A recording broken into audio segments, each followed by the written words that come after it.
Hi. I'm sorry, I'm not gonna be too loud. My parents are kind of sleeping. My name is Edgar Flores, and my current event is coronavirus or COVID-19. Um, I did some research, and let's begin talking about religion. How restrictions on indoor gatherings will it's affecting U.S. houses of worship of all kinds. It has been a question from the start of the pandemic, and with limits on the size of services and reopen dates varying by region, it has been hard to see a clear trend. However, many faith leaders worry that Americans who get out of the habit of attending regular in-person worship will simply stop gathering. That's especially a concern of Catholics who, more than others faiths, depend on in-person pass the basket for donations. Therefore, they're worried that after the pandemic, they're not gonna have a strong faith, and they're afraid they're not gonna be as how it was before. They think people might just stop going to church. And research by the Center for Church Management at the Villanova University School of Business found in 3 dioceses the average drop in collection was 7% after 3 years of relatively stable collections. The center projects collections through June, the end of next fiscal year, will decline on average in the diocese by 24%. The analysis, which looked at 169 parishes of different sizes, location, and backgrounds, found in 6 experienced an increase in donations during the period review. The center's search looked at the last 15 weeks of fiscal year 2020, which was April through June 2020. The projections extended through June 2021. The center estimates 1 in 5 parishes will see collections drop 50% or more by next June if they don't adapt changes, in particular offering online worships, Bible study, or other virtual engagements. The parishes that were able to survive adopted digital technologies immediately. The ones that didn't are in bad shape, very bad shape. Donations by parishioners to their parishes is a major metric of Catholic giving, with implications for the entire Catholic Church. It can be as much as 60 or 70% of the budget for individual parishes, said Goship Gilmer, the Director of Development for the Archdiocese of Washington.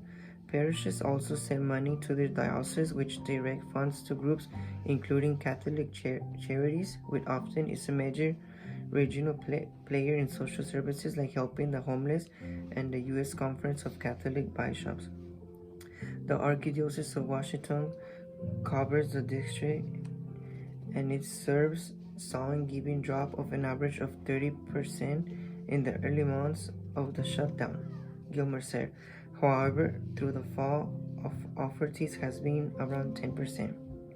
The good news is that there has been substantial giving to new archdiocese-wide programs, expand food pantries, and a new landing page for all the parishes to spell out their specific needs. There has been nearly $2 million in giving to those additional programs, and the annual archdiocese appeal is actually going up by 5% over last year. Therefore, there is actual people who's donating, like online and virtual, like how they do like online masses, and churches do virtual meetings. So there's people who's actually donating, and that's pretty nice. Now I'm gonna talk about families and how they've been affected with the COVID-19, and I'm gonna talk about education as well. The U.S. population of children is becoming increasingly racially and ethnically diverse, with children of color soon to make up more than 50% of all kinds nationwide. By about 2040, children and adults of color will become the numerical majority. But in the US, people of color have long been excluded from opportunity, pathways, and upward mobility. Discriminatory policies and institutional practices have created deep inequities across social and economic sectors, including education, employment, political representation, health, and the justice system. These inequities have been multiplied by the COVID-19 pandemic, jeopardizing this future generation. To ensure the social and economic development of the U.S., the well-being and productivity of the next generation is critical, which means focusing on the challenges facing children of color. People of color, especially blacks and Latinos, are not only more likely to contract COVID-19 and die from it, but they are also disproportionately affected by its economical consequences. Black and Latino adults report high rates of family financial insecurity and hardship. In July, 60% of Latino adults, 57% of Black adults, and 55% of Asian adults who responded to Census Bureau's household poll survey said at least one member of their household has lost employment income since March 13. Which adults were less affected, with 45% reporting that a member of the household had lost employment in the same period. Food insecurity is also significant for Black and Latino families. In July, 20% of Black, 19% of Latino, and 8% of both white and Asian adults said their household often or sometimes did not have enough food during the previous week. Losses in income, employment, and food security can have both direct and indirect effects on children. Family instability, such as that produced by sudden unemployment, can negatively affect children's social, emotional, cognitive, and academic outcomes. And children who experience sustained poverty are more likely to drop out of high school, have irregular employment, and experience poverty as adults. Children of color have also disproportionately felt the education effects of the pandemic. As in elementary and secondary schools across the country transition to virtual learning, about 50% of Blacks and Latinos adults and 30% of white adults in households with school-enrolled children responded in the household poll survey that at least one child had canceled their classes because of the COVID-19. Now let's talk about the COVID-19 and how it's affecting education.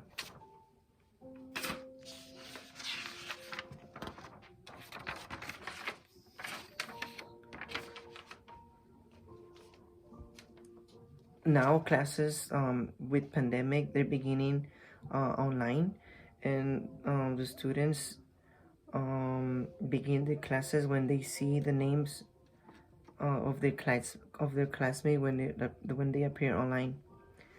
Students now sit alone at the dining room table, barefoot and petting the family dog.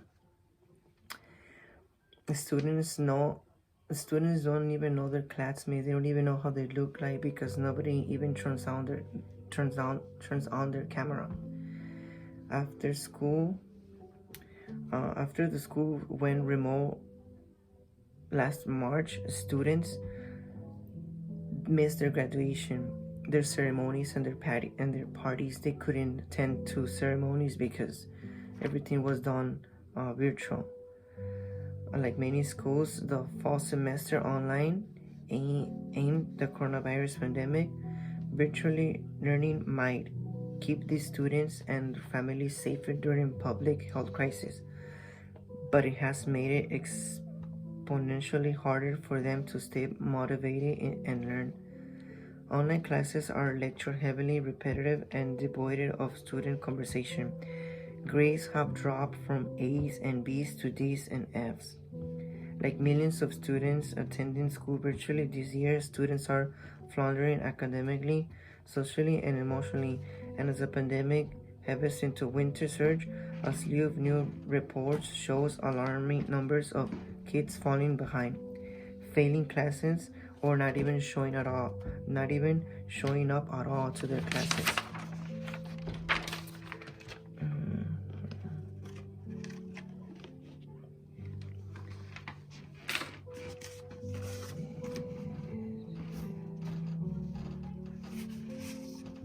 Okay, so now I'm gonna talk about how COVID-19 is affecting the cinema and the risk of the movies are not coming back at all to theaters.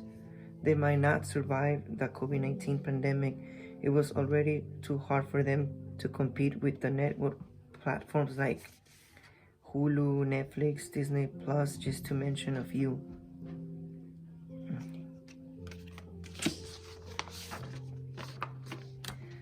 Hollywood may have resumed filming in the midst of the COVID-19 pandemic, but the recovery has not been extended to movie theaters. Major American cinema chains have seen their revenue plummet. Regal Entertainment recently announced that it will be closing 536 multiplexes indefinitely.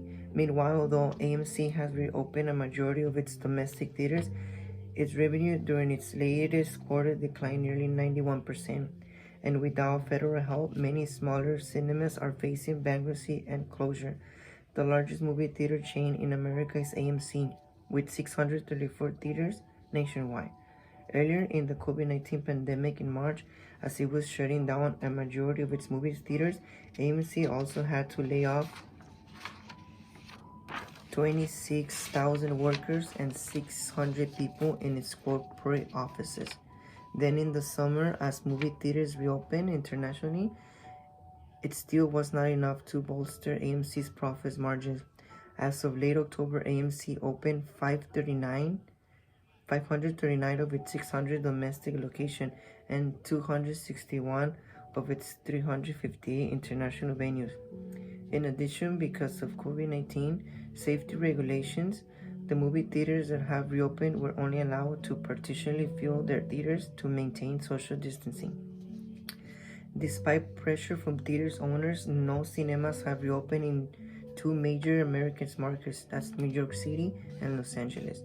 In a recent earnings report, which tabulated its revenue from July to September 2020, AMC reported that it made $119.5 million. This constituted that's 90.9% drop from September 2019, when it brought in 1.3 billion in revenue. It also suffered a loss of 905.8 million in total for 2020. AMC has brought in little more than 1 billion revenue compared to 4 billion in the first 9 months of 2019. In order to stem its profits bleed, AMC has sold 30 million shares of its stock, raising 97.7 million. Back in August, AMC raised 77 million by selling 9 of its theaters in Europe's Baltic region. It also laid off 176 corporate level positions. Meanwhile, the second largest cinema chain, Regal Cinemas, recently announced it will shut down all of its 636 movie theaters until further notice. The movie chain reopened some of its locations in August, but soon realized that operating outside of the major cities was not financially viable. Therefore, they don't even know if they're gonna reopen or not, and that's very crucial because theaters was just, personally, I love going to movie theaters, and after this, who knows what's going to happen.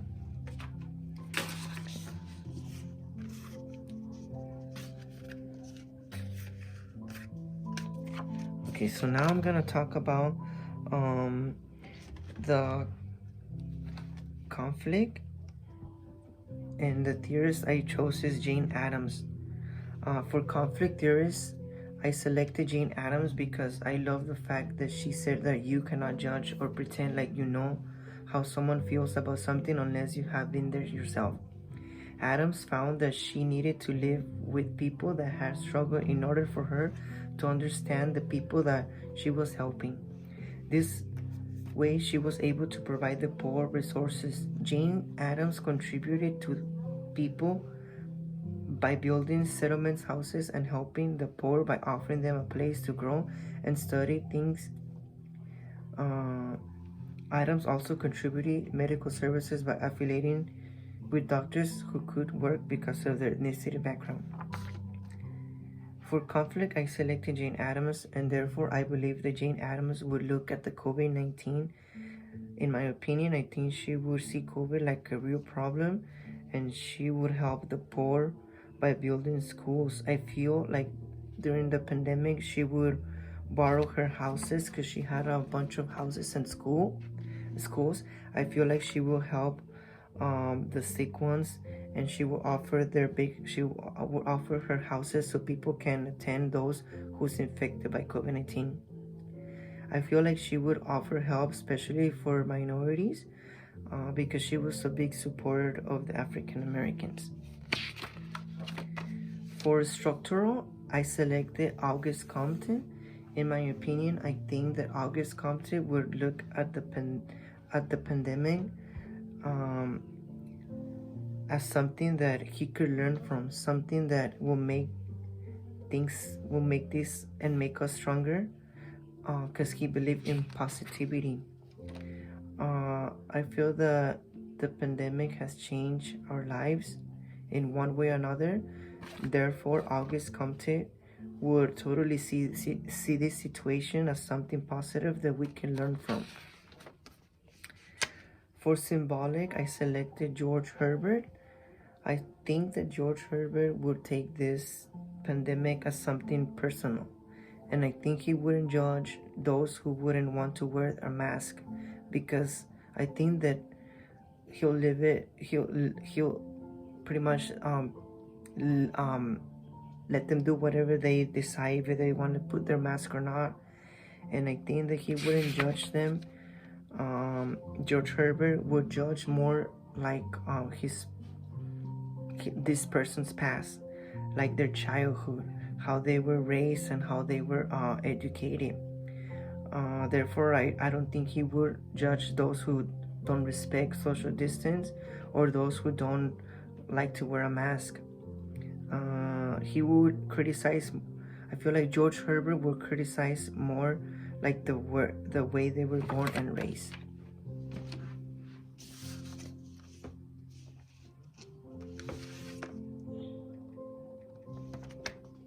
And I have some pictures here of how I think people feels right now with everything going on.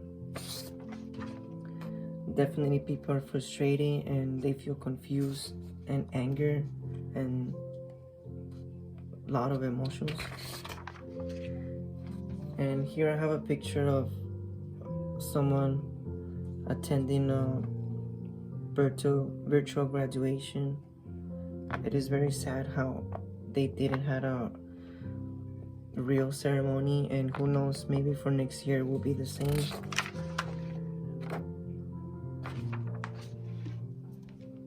Families are struggling. I'm pretty sure they are